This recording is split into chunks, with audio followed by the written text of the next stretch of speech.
Yo, what's going on, everybody? It is your boy Fitzmonk TV here, aka Lauren33. I am back here today with another episode of the Legit Shoot podcast. We are here tonight with your SmackDown review and results for November 19th, 2021. Thank you guys for hanging and chilling with me on another edition of the podcast. I hope you guys are having a good weekend. I hope you guys are having a good Survivor Series weekend.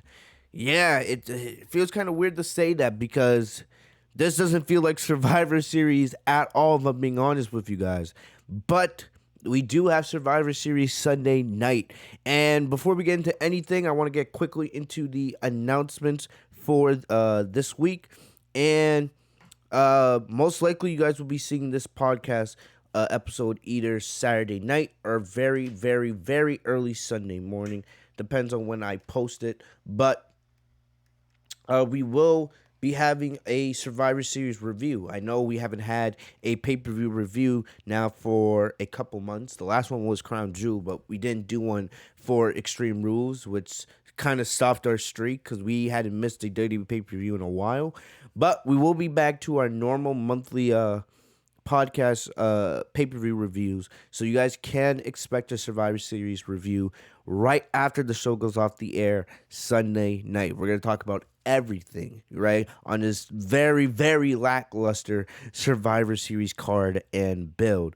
But just wanted you guys know, good, bad, ugly, no matter what, we will be live Sunday night. So just want to make that quick announcement. Don't know if I'll be live with a Monday Night Raw review on Monday, but we'll see.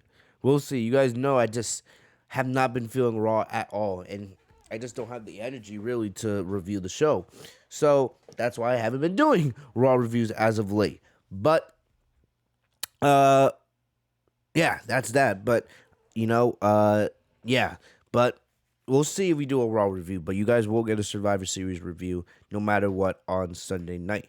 But I want to thank you guys for joining me for today's SmackDown review. SmackDown last night was in the XL Center in Hartford, Connecticut. Right, not too far down the road from me, honestly. You guys know I'm here in the Boston area. If I chose to, I could have actually been at that show, but I decided not to go. And here's the thing, the only thing that could really get me to go to a WWE show these days is seeing Sasha Banks live. Like, Monday Night Raw has been in my area now like 3 times over the last couple months. You guys remember it was in Boston a couple months ago when Big E won the WWE Championship. They were in Rhode Island just a couple weeks ago. And I believe they already have a couple Raw planned in the Connecticut area early next year. But, like, I want nothing to do with Monday Night Raw these days. So don't expect me to waste any money on any tickets going to Raw.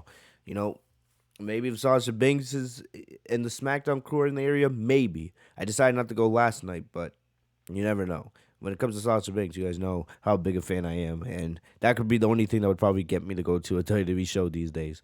But anyway, last night's show, it wasn't awful. It's just that it's supposed to feel a little bit more special because it's Survivor Series, right? It is Survivor Series.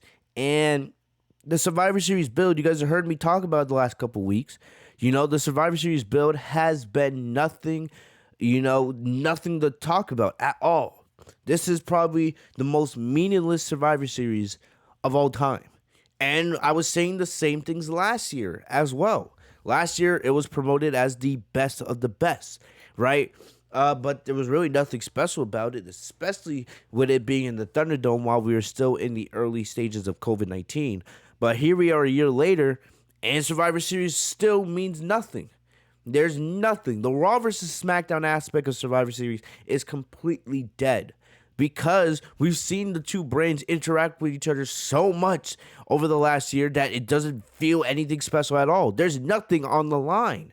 And I know for some of you guys, or for most of you guys who listened to the podcast last week, you're hearing me basically say the same thing. I'm repeating myself basically for any new listeners that have joined the podcast in the last week. There is nothing to be excited about when it comes to the Survivor Series build. Nothing at all. You guys look at this card, and I'll give you guys, the Survivor Series predictions. Because, look, I was thinking about making a Survivor Series prediction video. You guys know when it comes to the big pay-per-views, I usually sit down and do a whole preview and prediction video. But there is nothing to be excited about on this card. Nothing. Because like the Raw versus SmackDown aspect of this is dead. You have all the WWE superstars going all around Brooklyn right this week trying to hype up the show. Seeing Roman Reigns on the Jimmy Fallon show, Becky's on late night TV. WWE's trying to drop this stupid Becky versus Charlotte documentary. The hype their match Survivor Series, and I just don't care. Most people just don't care because Survivor Series does not feel like Survivor Series. It's Survivor Series in name, but in meaning, it's a B to C level pay-per-view at best. And that's not what Survivor Series is supposed to be. We didn't even have a single invasion angle on the road to Survivor Series this year. Nothing. We all remember WWE wants to keep posting clips of when Becky raided the Raw locker room and attacked Ronda Rousey a couple years ago, right? Or when SmackDown took siege on Raw. Or, that big brawl that took place on SmackDown between NXT, Raw, and SmackDown. Those are Survivor Series moments. Those are moments that define what Survivor Series is supposed to be. We didn't have a single invasion angle on the road to SummerSlam. Survivor Series. Not one. Not one. And you expect me to sit here and actually care about the show? No. There's nothing for me to care about. Sure, the matches will be good. I'm not worried about that. But in terms of my care and investment level in the storylines going into this show, there's really nothing there. Right? And I'm talking about doing a Survivor Series prediction video. Let's do the Survivor Series predictions right now. Why not?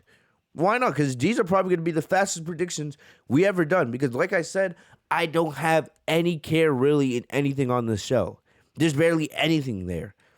Look, and right now, if I'm looking at the Survivor Series card, updated from CBS Sports, they always update it. Right now, we got 1, 2, 3, 4, 5, 6, 7. 7 matches announced for the show, right? And I'm looking at it, and there's just nothing there for me to care about. Nothing.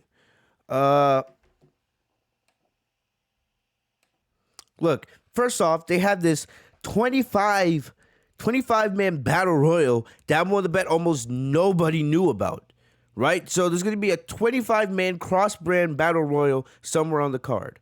And, some of the names that are highlighted in this, Almas, Cesaro, Sami Zayn, the Street Profits, Alpha Academy. Those are some of the big names being promoted for this battle royal. Why the hell would I care about the battle royal? What does that do? What does that mean? It has nothing. You're doing a random battle royal just to get a bunch of other people who don't have matches on Survivor Series on the card. And the battle royal means nothing. The winner doesn't get a championship opportunity. Why don't you do something like that? All right? Cross-man battle royal. The winner wins bragging rights for their brand and gets a championship opportunity. Something maybe for like the United States or IC title. Why don't you do something like that? But you're doing a battle royal that means absolutely nothing. What does the winner get? We have the Royal Rumble in 2 months, people. Think about that. Royal Rumble is only 2 months away. It's crazy how fast time goes by, but the Rumble is in 2 months. And we have nothing here of substance. You want to give us this battle royal that means absolute shit. Like, why the hell should we care about a 25-man battle royal that means absolutely nothing? I don't know. I don't know. Oh, my gosh, bro. Next up, we have the Raw Tag Team Champions, RK Bro, versus SmackDown Tag Team Champions, the Usos. This is a match I can actually get down with, right? Because I love both teams. You guys know RK Bro is one of the only positives on Monday Night Raw these days, because they're so insanely over. Plus, the chemistry between Orton and Riddle on screen is hilarious and fantastic. So, RK Bro, I love them. And the Usos are my favorite tag team in the world. I've been a fan of the Usos for years now. So, this has a chance to be one of the sneaky good matches on this show, right? Still, does it mean anything? No. Does it matter who wins, really? No. Who's going to win the match? I would go with RK Bro. The Usos, anytime they lose, they make it interesting by how Roman reacts to them losing on the show. So, having RK Bro, right, the most popular tag team in the company right now, beat the dominant Usos is not going to do anything to hurt the Usos. It's just like another layer to add in the Roman Reigns bloodline story. So, I would have RK Bro win this match. This is a match that can go 15 to 20 minutes. So this is a match I'm actually excited to see, but I'm not really that invested into it because there's really no storyline here. It's just the best tag team from Raw versus the best tag team from SmackDown. Should be a great match. And I would have RK Bro win the match. Next up, IC champion Shinsuke Nakamura versus Damian Priest. This is another match that has potential, right? There's no storyline here. It's just your two mid-card champions going up against one another. But, hey, you never know. This could be a sneaky good match. We've seen what Damian Priest has actually been a pretty damn good United States champion. I think they've done a decent job with him outside of, changing his theme song, which his theme song never needed any change. But for the most part, he's been booked decent for the most part, right? But we'll see what happens with Nakamura and Priest. This could go either way. I think whoever wins the tag team match, the battle of the tag teams between RK Bro and the Usos, right? Then they'll probably do the opposite with this match. You can go with Nakamura or Priest. It doesn't really matter. A win or loss isn't going to hurt either one of these dudes. Next up, you have Team Raw versus Team SmackDown for the women's side. On Raw, you have Bianca, Rhea Ripley, Liv Morgan, Carmella, and Zelina Vega. On SmackDown, you have Captain Sasha Banks, Shotzi, Shayna Baszler, Natalya, and Toni Storm.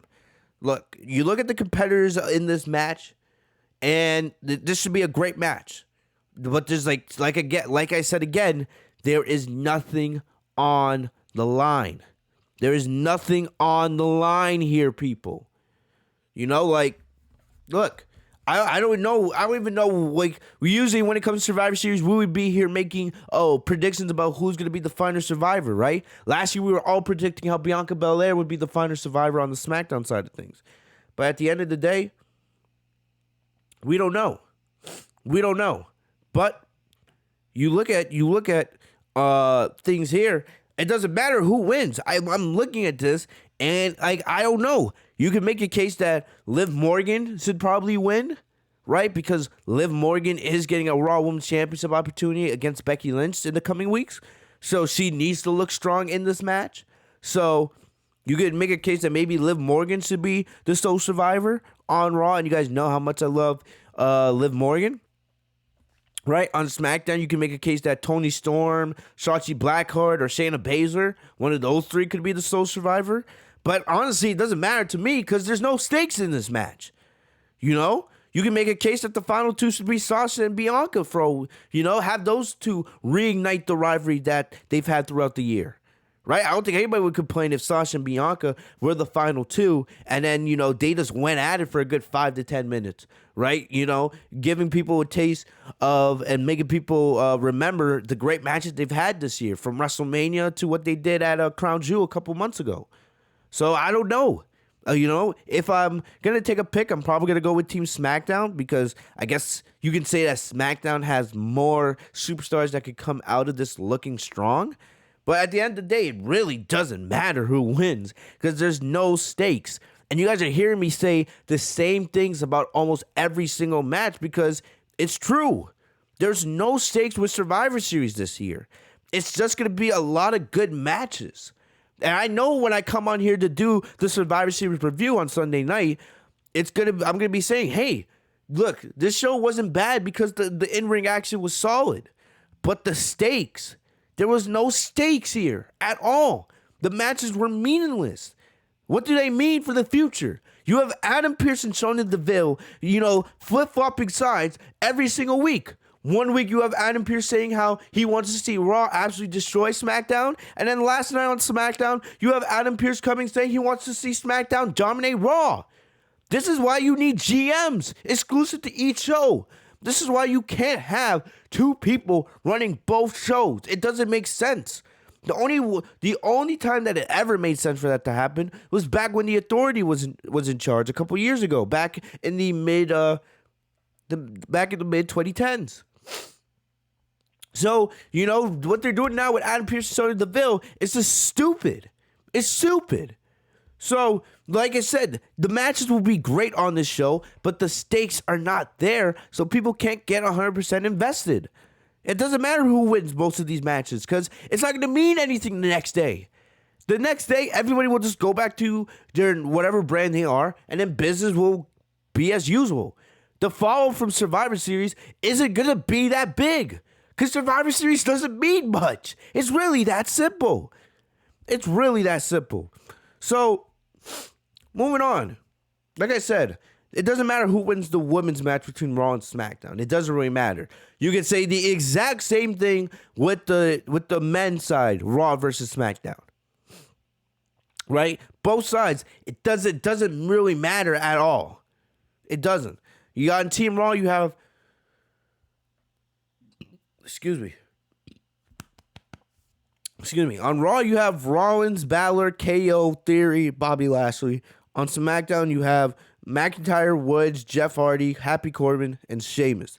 Like I said, both sides are full of talent, right? On SmackDown, you can make a case that Xavier Woods should be the sole survivor.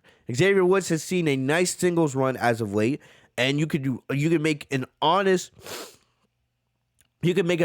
case that he should be the sole survivor, especially, right? Roman Reigns destroyed his crown and everything that made him king of the ring last night on SmackDown. So this could be a thing to pick Woods back and put him back on the map.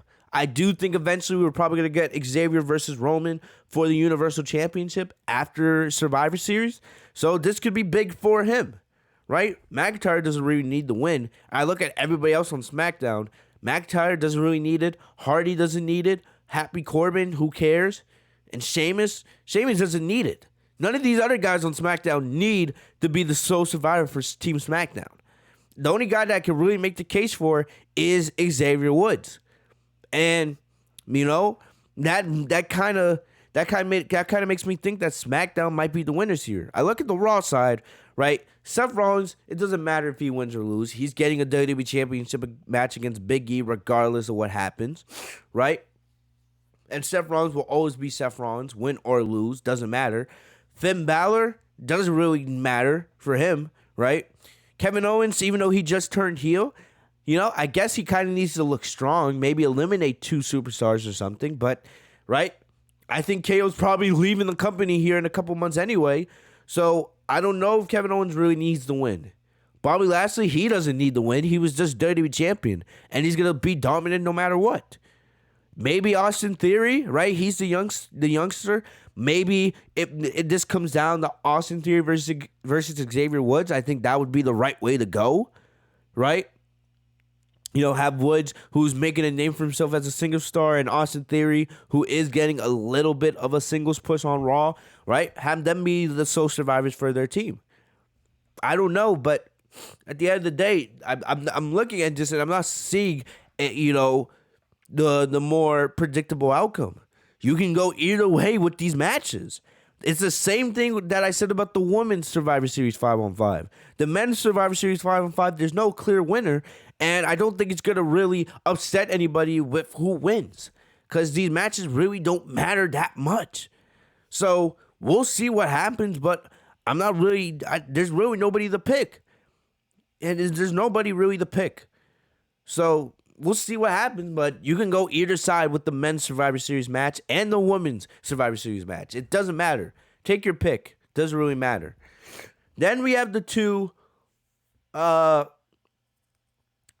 women's championship match between Becky Lynch and Charlotte Flair. And when I tell you guys, I do not give a shit about this match, I do not give a shit about this match. I don't care about this match at all. WWE is absolutely pathetic with the way they're trying to push this narrative that Becky and Charlotte is one of the greatest women's rivalries of all time, and how they made some ridiculous documentaries that are on Peacock about the storied history between Becky and Charlotte. When Becky and Charlotte both came back earlier this year from their injuries and, from having kids and their surgeries and all that, we all knew that it was most likely going to be Charlotte versus Becky at Survivor Series again. We kind of knew this was gonna happen. And here we are, and I know I'm not in the minority here. You go on social media, unless you're a delusional Becky or Charlotte fan, right? No, I see nobody care about this match. Because it doesn't matter who wins, and we're so sick and tired of seeing Becky versus Charlotte. If it was Sasha versus Becky, or if it was like Charlotte versus Bianca Belair, or Bianca versus Sasha, that's different. But we've seen Charlotte and Becky so many times that earlier this year, when both were out, we all made the predictions that it's most likely to be Becky and Charlotte at Survivor Series. And here we are. There is no story here. Everyone knows that Charlotte and Becky are very close friends in real life, right? We already know off screen they're very close to one another. So, and then, right, whenever the cameras are on, they're talking about how they don't like each other, right? How they're jealous of each other, right? All this stuff. I don't care. You can waste your time filming as many documentaries as you want. I'm not going to watch it. I'm not watching this match. Or I'm going to have it playing in the background while I set up for stream or get food ready or something like that. I'm telling you, out of everything on this card, I do not care for Charlotte and Becky at all. You can do everything you want to try to make this match mean something, and it means nothing. Everyone wants to say, oh, Charlotte and Becky are the two defining pillars of the women's division. No, they're not. Charlotte's overrated. Becky's overrated. And Becky's heel turn has been a disaster, in my opinion. Right? And Charlotte sucks. You guys know how I feel about Charlotte. I don't care. The match will probably be good. Right? But I have no care for it. I am not watching that match. Or at least I will not be paying attention closely to it. I don't care who wins. I don't care who wins. Because it doesn't mean anything to me. It means nothing. WWE thinks that Charlotte and Becky is this special rivalry when it's not. Both are overrated. Becky's heel turn sucks and Charlotte sucks. It's that simple. So, sorry, I don't care. You can put this as the main event, and if it is the main event, it's not going to be the main event because it's going to be Big E and Roman. But if this somehow ended up being the main event of the show, I would legit start my stream early. I would. Because I just have no care for this match. None whatsoever. So, look. If you guys in the comment section or in the chat want to talk about how excited you are for Becky and Charlotte, go at it. I don't care. I have zero. When I say I have zero care for this match, I have zero care for this match. I do not care.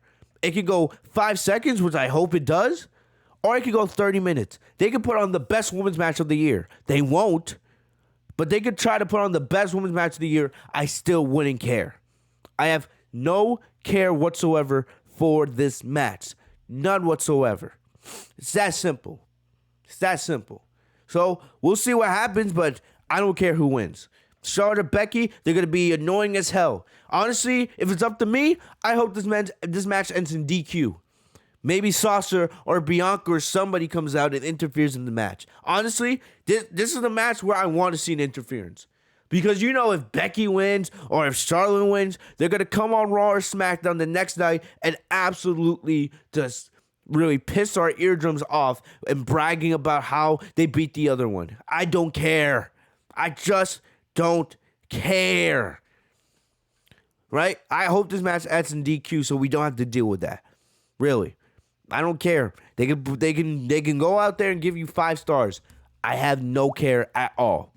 I don't care about Becky and Charlotte. Don't try convincing me of it because I just don't care. It's that simple at the end of the day, people. Anyway, moving on.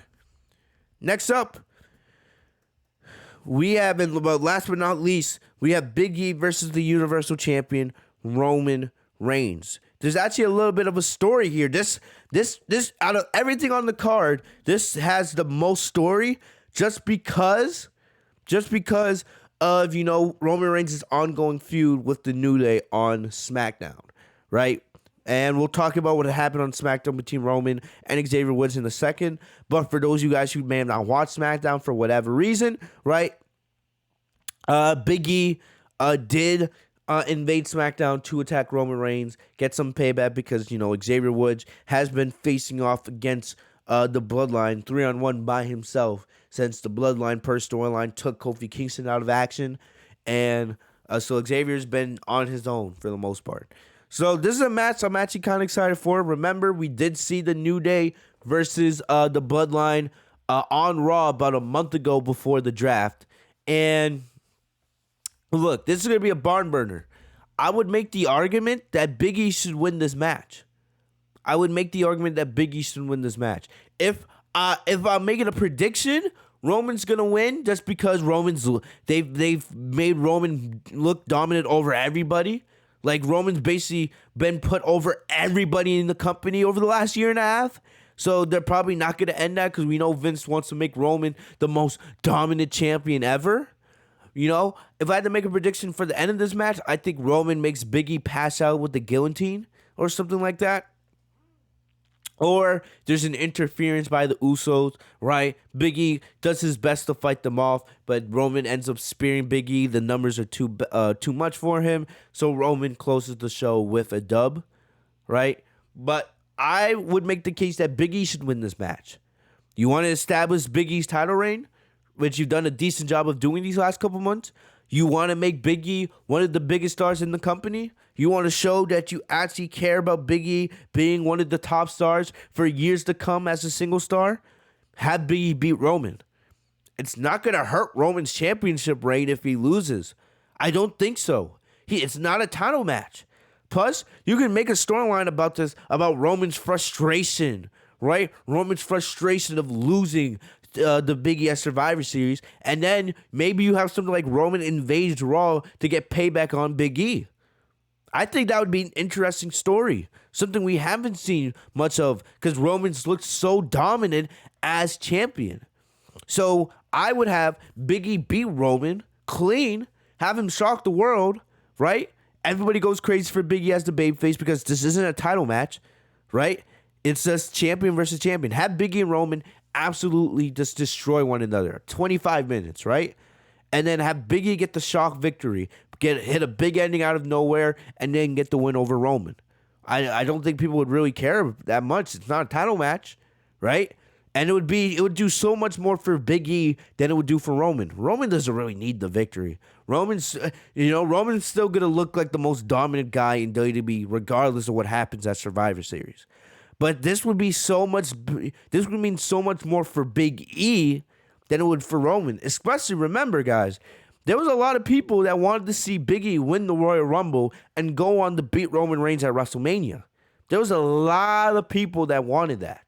So, since you went down a different direction, right, you could still do it. It's not a title match. It's not going to hurt Roman Reigns if he loses the Big E at Survivor Series. It would do so much more for Big E. I feel like that should be the priority. Roman's a set man regardless of what happens at Survivor Series, right? I think if you have Big E beat Roman, that would show in the eyes of the fan that you really care about Big E, and he truly is now one of the biggest stars in the company. So, if it was up to me, I would do the shock. I would do what no one would expect. Have Big E beat Roman at Survivor Series. And if, you want to make this card matter, you want to make this somewhat memorable, have that be the night that Big E beat the most dominant champion in the modern era in WWE. That's what you got to do. Will WWE do it? Like I said, probably not. But you never know. And if I was WWE, that's what I would do. I would have Big E defeat Roman Reigns at Survivor Series. But that's just me. What do I know, right? But let me know what you guys think. Who should win between Big E and Roman Reigns, and we'll see what happens Sunday night. But yeah, those are my quick Survivor Series predictions. We're going to get into SmackDown now. Like I said, 25-man Battle Royal, don't care, right? Raw Tag Team Championship versus SmackDown Tag Team Championships, right? RK Bro versus the Usos. I think RK Bro should win that match. IC Champion Nakamura and Damian Priest. Take your pick.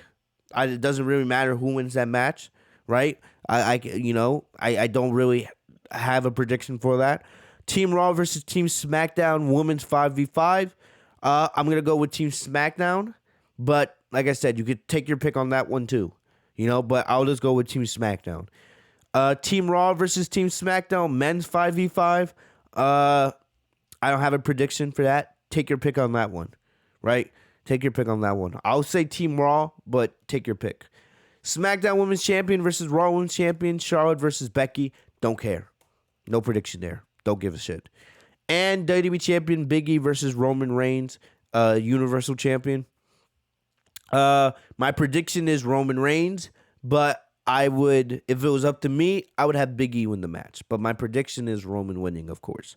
So yeah, there you have it. Those are my Survivor Series predictions. Let me know yours in the comment section down below, and we'll see what happens on Sunday night for the most meaningless SmackDown or the most meaningless Survivor Series of all time. So let's get into SmackDown, right? We spent the first 30 minutes here talking about Survivor Series predictions, so let's actually get into SmackDown, right? And like I said, this show wasn't bad. It's just my care wasn't really there because Survivor Series just doesn't mean that much to me this year, right? But the thing I was most hyped for going into this show was Sasha Banks versus Shotzi Blackheart. That's a match that had been hyped for and teased for the last couple weeks. So it was good. Well, how many weeks has it been since Shotzi attacked Sasha? Like 3 weeks now. So it was good to finally see that match happen, and Sasha and Shotzi killed it just like we expected. But the show opened up with, actually no, we'll talk about Roman Reigns and Xavier Woods later because they open and close the show. So we'll talk about that at the same time. So I'll save my thoughts on the Roman Reigns and Xavier Woods segments a little bit later. But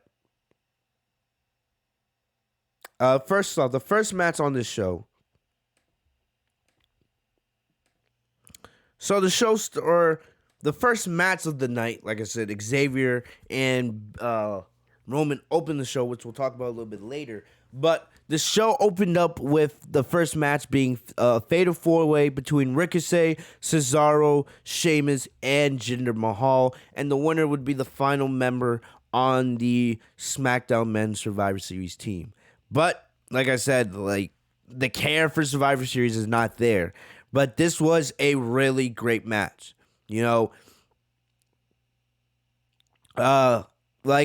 only real complaint is that I have is that this match should have had more TV time because the commercial breaks did hurt this match a little bit. If this had more TV time, it could have been one of the best TV matches of the year. But this was good stuff here between Sheamus, Cesaro, Ricochet, and Jinder Mahal. There was an instance in this match where Sheamus gave a nice little Easter egg to the bar. He was beating Cesaro down, and then he put up the bar symbol, and then he put a thumbs down, right? Which was kind of cool. But I am on the record saying I would love to see the bar make a return here. I think Sheamus and Cesaro as a babyface tag team on SmackDown would be pretty cool, but that's just me, right? But that was a cool little Easter egg because I did enjoy Sheamus and Cesaro when they were the bar.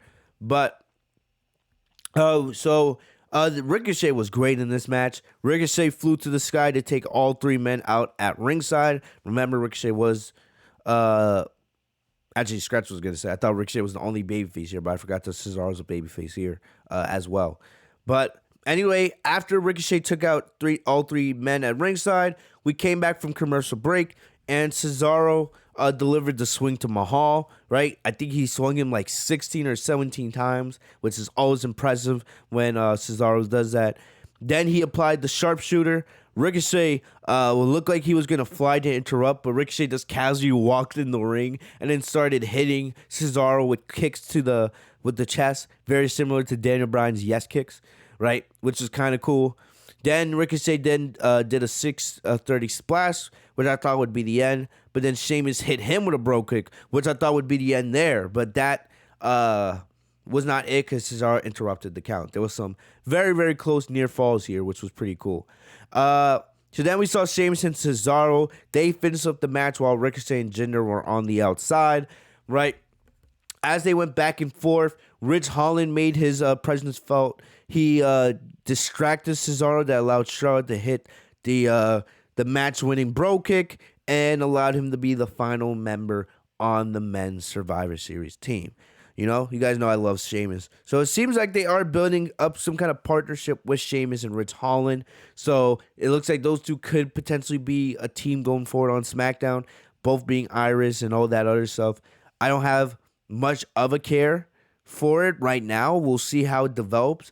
I would rather, if it was out to me, I would rather have Sheamus and Cesaro reunite as a tag team. But like I said, that's just me, right? Maybe some of you guys will disagree with me on that, but I would love for Sheamus and Cesaro to reunite. But we'll see what happens with Sheamus and Ridge Holland here. But this was a really good match. Really good match. Look, I'll say one thing about Ridge Holland. Look, they gotta make the universe care about him, you know? And I know I have not talked about all the WWE releases that happened this week, you know, especially Tegan Nox. That was the one that broke my heart because I was a big fan of Tegan Nox in NXT. And I thought that she was eventually going to become NXT Women's Champion. But, you know, the ACL injuries they kept, you know, sidelining her. And it just sucks for someone that's come back from so much, has persevered through so much, and, you know, just to come back on the main roster and do absolute nothing. She did absolutely nothing on the main roster. They never used her, and then she's released. Another one of NXT's great talents, absolutely wasted. Fucking hate that shit, bro. You know, you have Ridge Holland here, man. Look, you're running out of younger talent.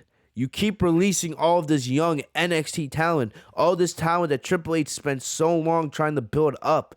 You keep releasing them, right? You're running out of younger guys. You know, you have to make us care about Ridge Holland. Right now, I have no desire to care about him.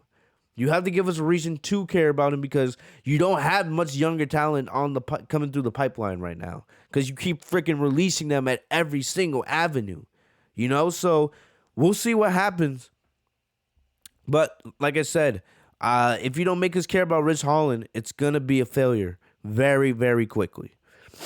Next up, we had Naomi and Aleya versus Natalya and Shayna Baszler. This was a very, very quick match, so it was very hard to get invested into.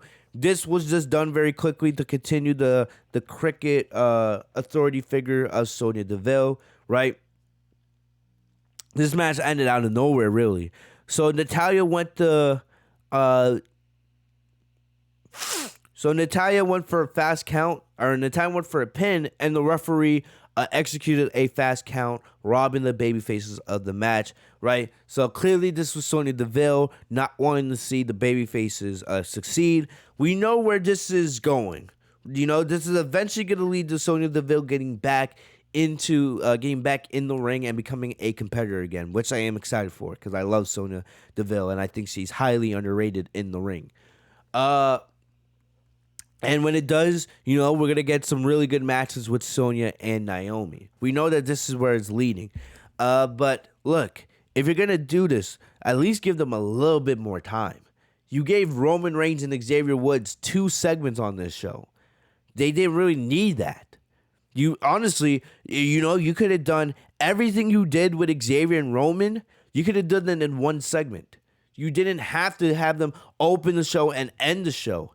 You know, you could have gave a little bit more time to this match, especially somebody like Aleya who's trying to make her mark. Someone like Aleya who's trying to make a name for herself on the main roster. You know, you want the WWE Universe to get invested into her, but you're not giving her enough time to actually show her skills. That's not going to do anything for her. I understand you're trying to push the Sonya Deville storyline, but there's ways to do it so it benefits everyone. Like there's no way that these women should be getting only less than 5 minutes for a match. That doesn't mean anything. Like, come on, you got to do better. You got to do better. So, look, I understand, you know, where the storyline's going with Sonya Deville, but you got to do better. The women deserve way more time than that, right? You know, you could spend 2 segments with Roman Reigns at the beginning and the end of the show, but you can't give the women more than 5 minutes to wrestle. Come on. Come on, man. I understand Roman's the star of the show, but you got to do a better job allocating time to other segments and other superstars. And I've said that so many times over the last year. It's not always about Roman Reigns. Come on. So, next up, we had Jeff Hardy versus Madcap Moss, right? So there was a little bit of a backstage confrontation between Hardy and Happy Corbin and Madcap Moss earlier in the show. So Hardy actually, looked kind of smart here. He's very strategic. He did not want to walk into a 2-on-1 situation. So Hardy then introduced Drew McIntyre to help negate any interference from Corbin. Got to give Hardy credit there, right? What's the best backup is Drew McIntyre. So Hardy defeated Moss with a roll-up after McIntyre took Corbin out at ringside, right? And then after the match, right, the heels retreated while McIntyre and Hardy celebrated in the ring. We know that, Hardy, McIntyre, and Corbin will be on the same team Sunday at Survivor Series. We'll see if that has any impact during that match, but it is what it is. So pretty simple segment, just to build a little bit of intrigue, I guess, for Survivor Series. But we'll see. This match didn't mean much in my eyes, but we'll see if it leads to something bigger going forward. But I doubt that. I heavily doubt that. Next up, we had Shinsuke Nakamura versus Angel. So I don't know if you guys noticed, but they did change Angel Garza's name. He's no longer being Humberto and Angel Garza, right? They got their names changed. Humberto Carrillo is now just being called Humberto, and Angel Garza is just being called Angel. I hate when WWE does this, right? WWE has they have, for some reason, Vince's love shortening people's names. For some reason, we've seen it with Riddle, we've seen it with Charlotte in the past, right? We've seen it with Mustafa Ali. The list goes on and on and on. I don't know why WWE likes doing this. There was nothing wrong with Humberto's name before, right? Now it makes it now even more funny to say Humberto, because you guys know, if you guys have been listening to this podcast for any amount of time, I used to always call Humberto just by his first name. I would almost never call him Carrillo, but I guess now it actually makes sense for me just to call him Humberto, since Carrillo is not part of his name anymore. Angel Garza, now he's just being called Angel. So look, it's cringe, right? Because he's not an angel or anything like that. There was nothing wrong with Angel Garza before, but whatever, right? What do we know? But they did change their names, so that was just something that I wanted to mention. But they did go up against Shinsuke Nakamura. We know that Nakamura and Rick Boogs have been feuding with Garza and Humberto. I'm already messing up the name. Angel and Humberto the last couple weeks. Last week I did talk about how I was unhappy that they had Nakamura lose clean to these two. I was like, why would you do something like that? You guys should be building Nakamura up to actually defend that title and have some memorable IC title feuds. Like I said, Nakamura's been holding that title for 3-4 months now, and really hasn't had any memorable matches or feuds. So why the hell are you having Nakamura lose clean in a meaningless tag team match? What sense does that make? So, we talked about that on last week's podcast. Nakamura did get his win back, even though he should have never needed to get his win back as the champion. But, that's what happened. Boogs was able to cut Humberto off and keep him from interfering. And then Nakamura delivered the Kinshasa to pin his opponent for the win. Like I said, this was just another match. It was very similar to the match that came before it. Didn't really mean much. It was just there just to, just to be there on the show. It was just another thing to be added on the show. Like, it was whatever, but I don't know. Look, you saw that fatal four-way match early in the show with Sheamus, Jinder, Cesaro, and Ricochet. All four of those men should be in line to challenge Nakamura. Nakamura should be feuding with those men. Give me Nakamura versus Cesaro. Give me Nakamura versus Sheamus. Give me Nakamura versus Ricochet. Those are the people that Nakamura should be defending that title against right now. Not wasting his time battling another tag team. Leave Garza and Humberto to face other tag teams. Nakamura should be defending his IC title against those guys and give us those types of matches. You know, like why the hell are you having Nakamura waste his time with Garza and Humberto, another tag team, when there's other mid-card talent that would give him a more memorable run to his IC title reign? Why not do that? I don't understand why this company makes it so difficult. I don't understand why they make it so difficult and so hard on themselves. It's not that hard. It's really simple. It's really simple at the end of the day. But WWE just always with this illogical decision making, guys. It doesn't make any sense to me.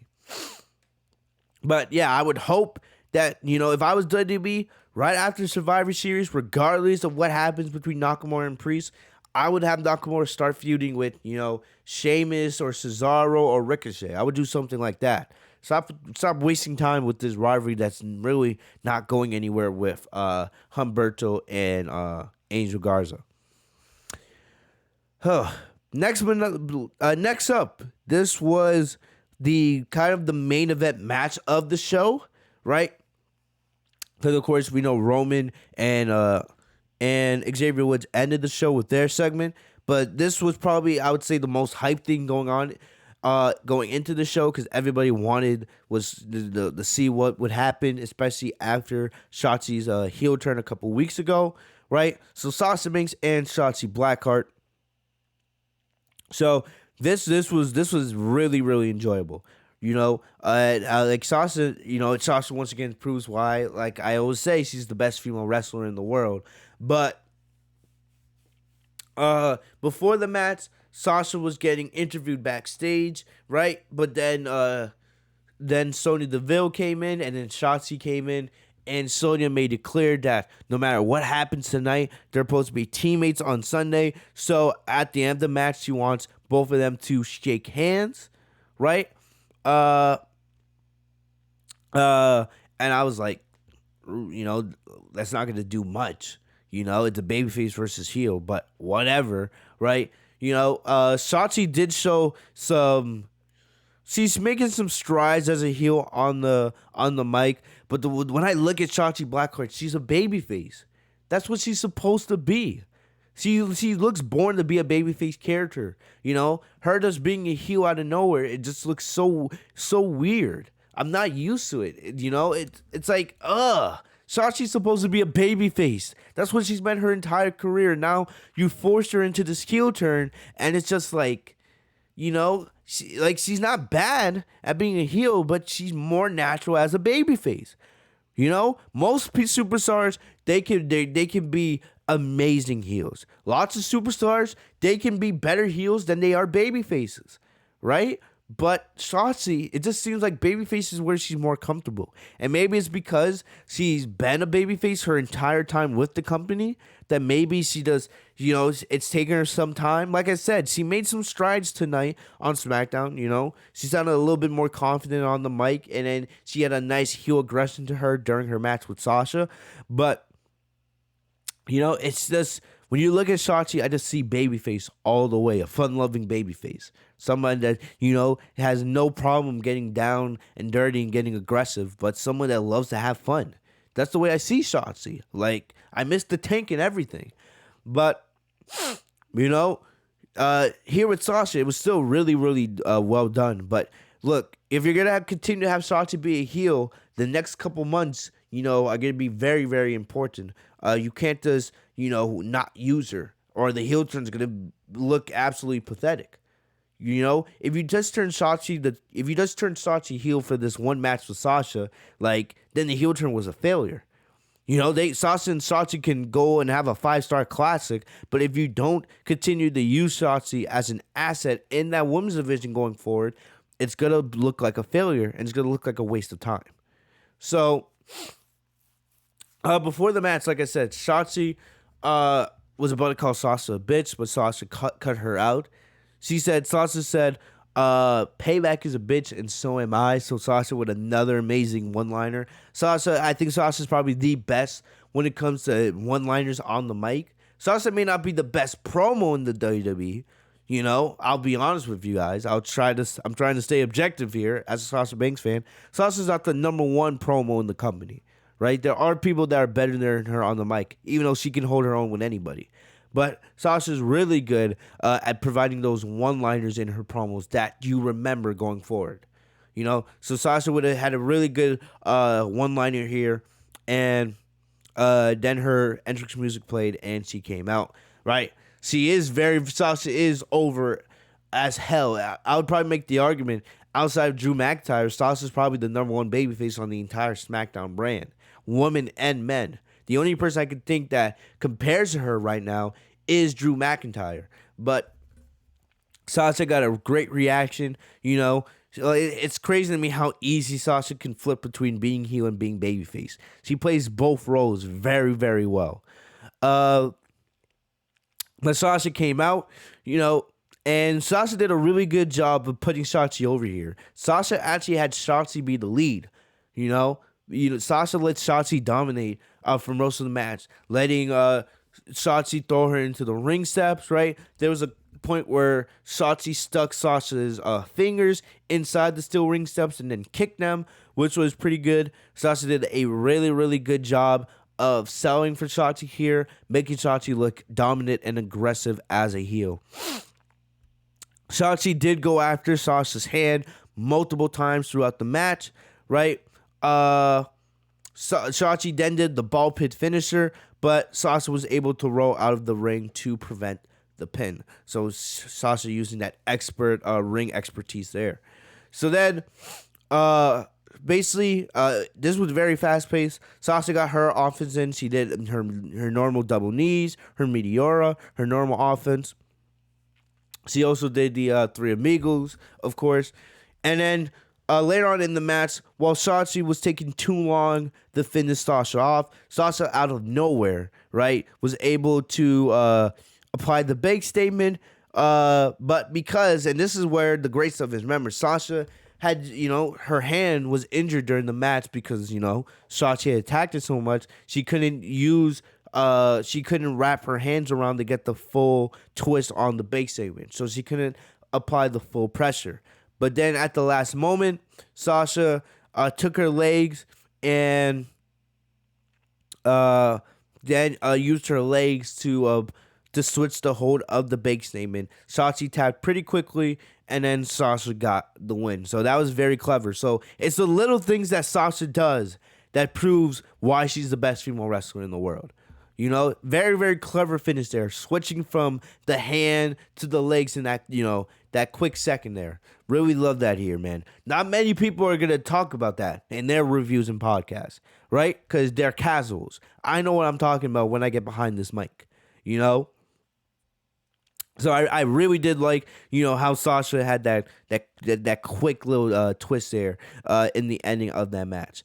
Selling the story of the match and, providing a nice, entertaining finish.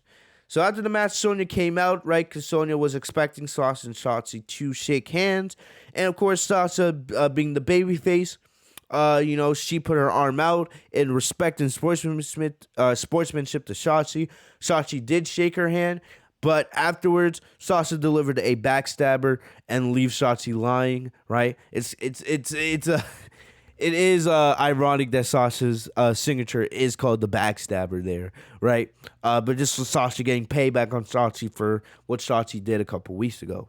So, it looks like for now, this could be the end of this mini program between the two. The door is open if they want for them to continue Sasha and Shotzi after Survivor Series. But like I said, after Survivor Series, no matter what happens, Shotzi has to continue to be an asset. If you choose to go a different direction with Sasha and Shotzi, that's fine. You never know. Sasha could go on to start feuding with Charlotte after Survivor Series. We don't know. But but no matter what happens, you have to continue to have Shotzi be an asset. She has to be an asset. You can have Shotzi feud with Alea. You can have her feud with Naomi, right? You can have her feud with Toni Storm. There's definitely things you can do with Shotzi Blackheart going forward. But if you're going to have her continue being a heel, you need to keep building her up because Shotzi could be really, really valuable in that women's division. As much as I wish Shotzi was still teaming with Tegan Nox because I love them as a tag team, right? You know, right now she is a heel, and if you're going to continue that, even though she lost, she looked good in defeat, right? There's no shame in losing to the best female wrestler in the world, which is Sasha Banks. So, like I said, there's no shame in losing. So, you need to continue the momentum that Shotzi has coming out of this match.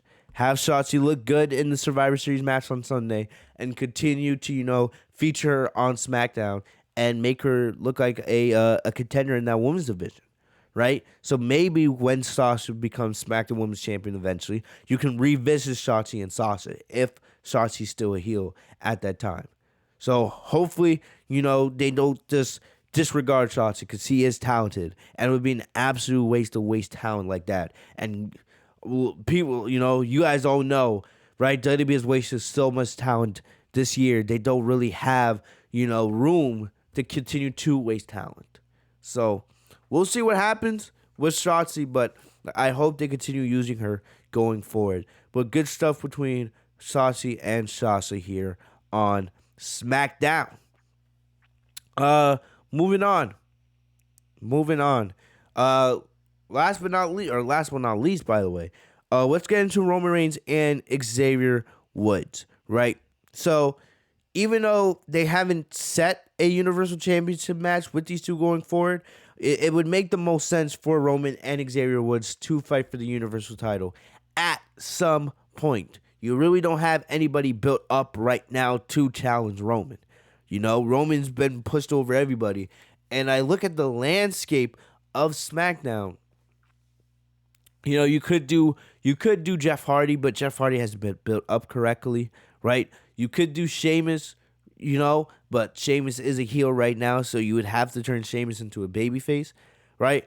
I can't really think of anybody else right now that's in the prime condition or is in proper position to challenge Roman outside of Drew McIntyre. And like I said, Roman versus Drew, that could happen at WrestleMania, but that would depend on if they don't do Brock versus Roman again at Mania. We don't know what's going to happen. So maybe after Roman's done feuding with Xavier, that's when they do Roman versus Drew going into the early stages of 2022.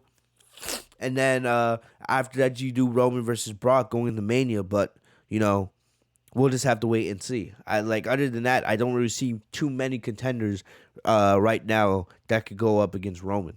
But the story between Roman and Xavier has been pretty good, right? Roman being the tribal chief of SmackDown, and then Xavier thinking he can challenge Roman just because he's the king of the ring. But Roman showing Xavier that he doesn't need a crown or anything like that to prove that he's the top dog, right?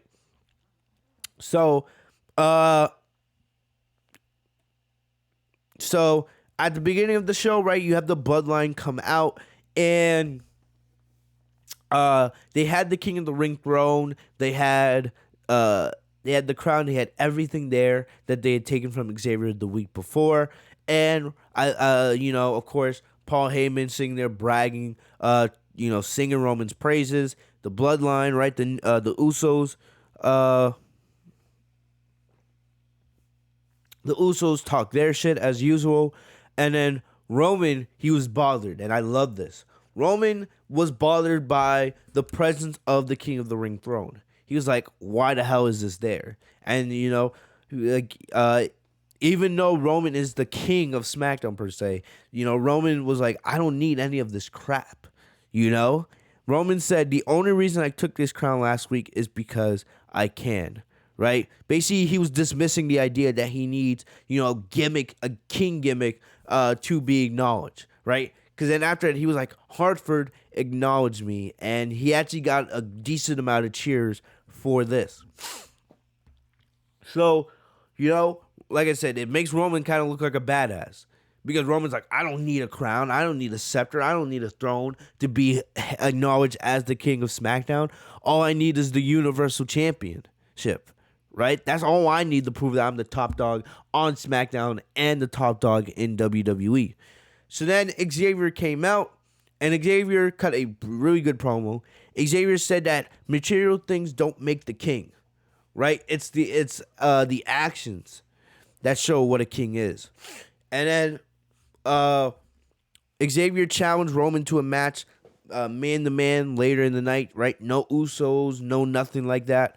But Roman, instead of accepting the challenge, Roman kind of got in Xavier, because Roman said that Xavier was lying when he said he didn't need any of that king stuff, right? So the bloodline, they damaged excuse me. Damn, I'm hungry. Anyway. What happened? Xavier had to watch as the Usos, they split his scepter in half. Then they destroyed the legs of the chair. And then right before anything, Roman was saying, are you sure you really don't care about any of this stuff? So Roman, just being a dick of a heel, right? Getting Xavier like, oh yeah, you come out here and say you don't need any of those material items, but if I destroy them, are you sure you're not going to care about them? Are you sure you're okay with me destroying them? And then as the Usos kept destroying they kept destroying Xavier's things, you could see Xavier get more and more pissed off. And then the straw that broke the camel's back, they went to step on Xavier's crown, and then Xavier rushed the ring, but of course it was 3-on-1. No Kofi, who was still off from injury, no backup. Xavier couldn't do much. Then the Usos, they took Xavier, and Reigns took a mic, got into Xavier's face, and he said he doesn't need props to be the king of WWE. And then Roman stomped on the crown, ripped it up. So it looks like that's the end of King Woods for now, right? I don't expect Xavier to come back out with a new crown anytime soon. It kind of sucks that Xavier's run as King of the Ring ended so soon, right? Because he only really got to be king for a month. But it just goes to further show how dominant Roman Reigns is. Everything on SmackDown is to make Roman look dominant, right? It doesn't matter if you're King of the Ring, doesn't matter who you are. Roman is the number one thing on the show, and there's nobody that will step up towards him. So this would lead on to later on in the night. And like I said, even though these segments were good, it would have been better if WWE had just done this at the end of the show in one big segment, because then it would have gave more time to some of the other matches like Naomi and Alea versus Natalya and Shayna Baszler, which those storylines need as much time as possible. Roman's a made man no matter what he does. So later on in the night, right after Sasha and Shotzi had their match, Xavier came back out, and he called out Roman Reigns. Roman did make his way to the ring, and then Paul Heyman called for the Usos because it looked like it was just going to be a repeat of the beginning of the show, right? Another 3-on-1 beatdown. But then Jimmy nor Jay appeared through the entranceway, right? Neither one came out. And then you saw Woods, which folded his arms in confidence, like, nah, it's not going to be uneven odds this time. This time, Roman's going to be the one with the uneven odds. So all of a sudden, Big E's music played, the crowd got hype, and then Big E confronted Roman. I love the stare down between Big E and Roman from the opposite sides of the ramp. That was pretty cool. Plus, this made sense because we know that Big E and Roman are going to go toe-to-toe in the main event of Survivor Series Sunday night. So this was actually pretty cool, and it made actual sense This is stuff you're supposed to get on the road to Survivor Series. This helps Survivor Series actually look important, you know? But like I said, one match is not enough for Survivor Series to be an amazing show. You know, even though this match between Roman and Big E has meaning on Sunday, the rest of the card doesn't really matter that much. I wish that they would put the care that they put into Roman storylines that they into everything else. If you had put the same amount of care and effort in the Roman storylines, that, you know, I messed up my words. If you put the same amount of care that you took from Roman storylines into other storylines, then WWE, you know, main roster, the main roster of WWE would be amazing. Right? I don't understand. You put so much care and effort into Roman storylines. If you did that same exact thing for Raw and SmackDown as a whole, we wouldn't be complaining. I wouldn't be coming on here bitching and moaning every single week. You know? So I wish they would do that. I wish they would do that, man. But this was really cool, right? It would have been even cooler if Kofi was there, but per storyline, Kofi's still out with injury. So Xavier and Big E did team up on beating down Roman, right? And the Usos did come back, but Xavier and Big E were able to take them out. Then Big E sent a message to the Universal Champion when he hit him with the big ending, right? So Reigns retreated as, you know, the WWE Champion stood tall to close the show. So good way to end the show, a good way to build intrigue for the main event this Sunday. Like I said earlier in the podcast, if it was up to me, I would have Big E beat Roman on Sunday. I think it would do a lot more for Big E to win than Roman Reigns. Roman's going to be dominant. Roman's still going to be acknowledged as the number one guy in the company the day afterwards. It's not going to hurt him at all. It's not a title match. So if it was up to me, I would have Big E win on Sunday. Have like the New Day, right? Serve as backup because you know the Usos are going to interfere. So have Kofi and Xavier Woods there as backup and then have Big E get the win. I feel like that's what you should do. But we'll see what happens Sunday at Survivor Series. So that's it for the SmackDown review. Very quickly, very, very quickly. I'm not going to spend much time on this. I kind of alluded to it earlier, but I talked a little bit about Tegan Knox. I didn't make a separate video on this because I really didn't feel the need to. But like you know, there was 8 more releases of WWE roster cuts, man. And it's depressing that, you know, WWE does their releases the same way every single time. Every single fucking time, it's freaking John Laurinaitis calling a WWE talent saying, best of luck in your future endeavors. It's just like what CM Punk said back in 2011 when he had that promo with Triple H. And it makes me sick to my stomach that WWE just does the same thing, man.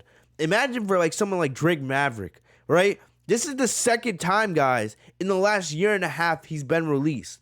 Remember, he was released back in fall of 2020 or April 2020. Remember, Drake Maverick got released back in April of 2020, back during the very, very early stages of COVID-19. Back when everybody was still at home and, you know, they were operating in the Performance Center. Remember, Drake Maverick posted that video of how emotional he was. Then, you know, everybody rallied around Drake Maverick on social media. Then he got a contract with NXT, and he got a pretty good push on NXT. He was actually used pretty well. He had some cruiserweight title matches. He had a, you know, decent team with Killian. I'm forgetting his name, Killian Dray. The guy that was in Sanity. But they had a decent partnership. And then now here he is once again getting released. So you got to feel for Drake Maverick, man. Imagine getting released, getting your job back, and then getting released again. You got to feel for Drake Maverick, right? Shane Thorne, very talented NXT guy. He's gone.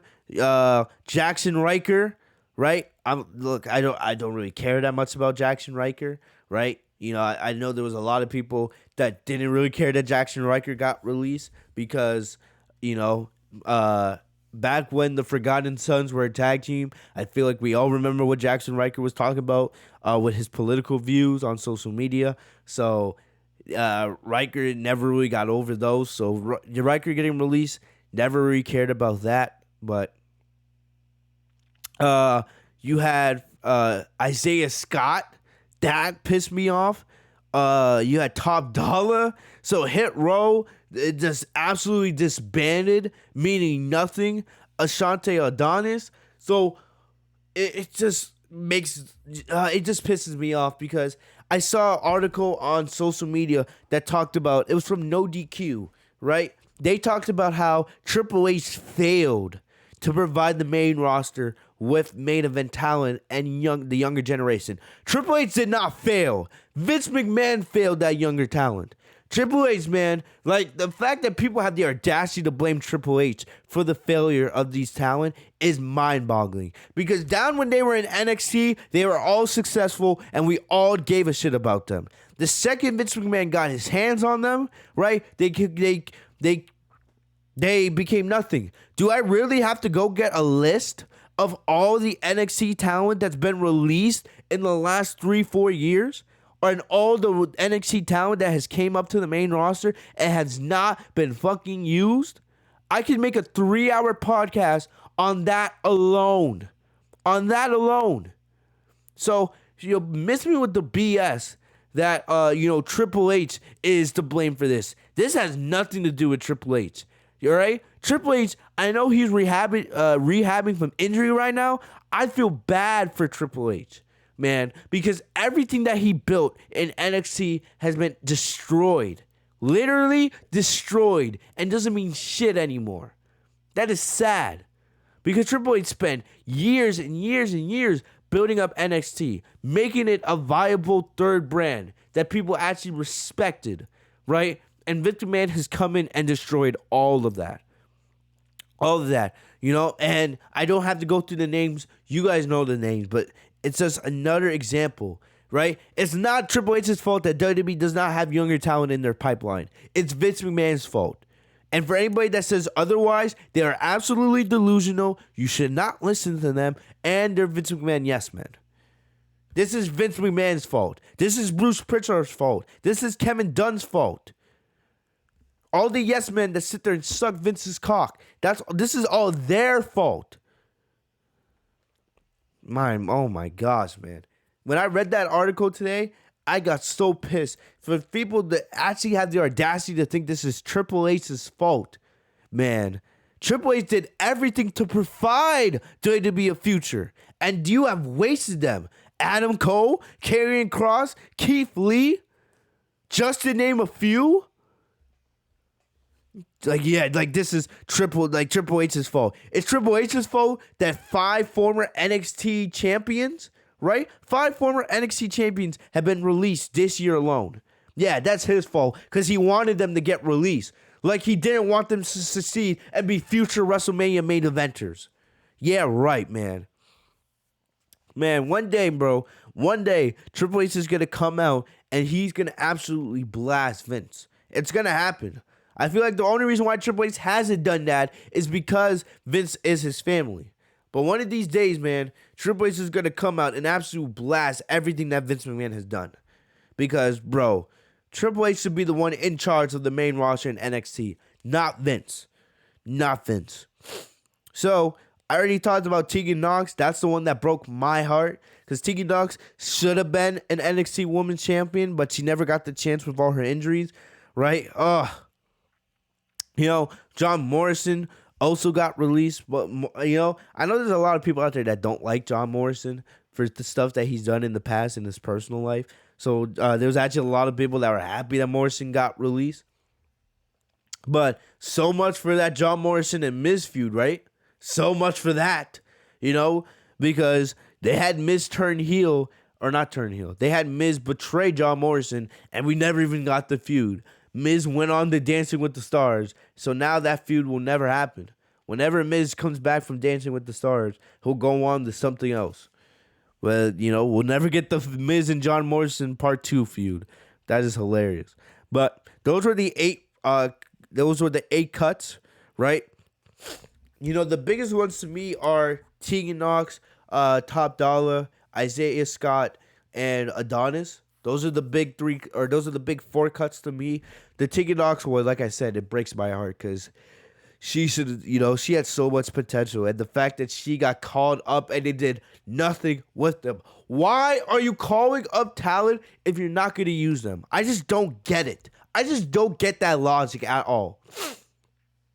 Why? Why would you call up Shotzi and Tegan Nox, barely use them, and then release Tegan Nox, and then turn Shotzi heel? That's the stuff that I just don't get. You call up Hit Row when they really weren't even ready to be called up to the main roster, and in less than 2 months, you've already dismantled them. And they're gone. I just don't get it. Why? When we tell you that the main roster is a demotion for NXT talent, it literally is. It literally is. And this is just the 1002nd example of that. I don't get that at all. It really is a waste of time. I don't understand why they do that. But yeah, so those are the talent that were released on, I believe it was Thursday night.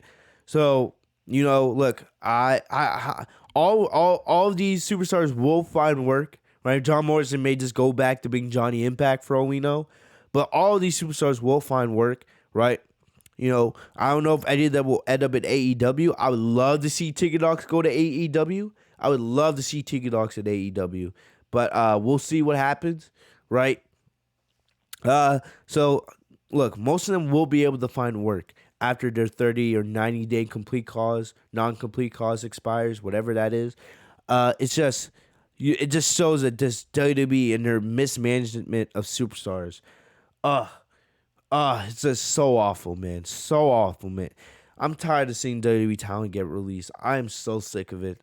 And it just never ends. It just never ends, man. When Tegan Nox got released, I just thought of the match that Sasha and Bayley had with Tegan and Shotzi on NXT last year for the Women's Tag Team Championships. How great a match that was. And how I would love to see Sasha and Tegan Nox have a main roster feud. And how we're never going to get that now. Look, man, Vince got to go. Instead of releasing talent, we got to release upper management. It's really that simple. All of that upper management has to go. All of those yes men to Vince have to go. It's that simple. But let me know in the comment section, man, what you guys think of these releases.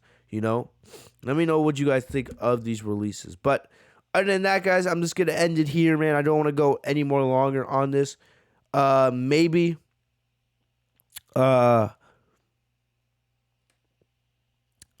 we'll talk about this a little bit more on the Survivor Series podcast. We'll see.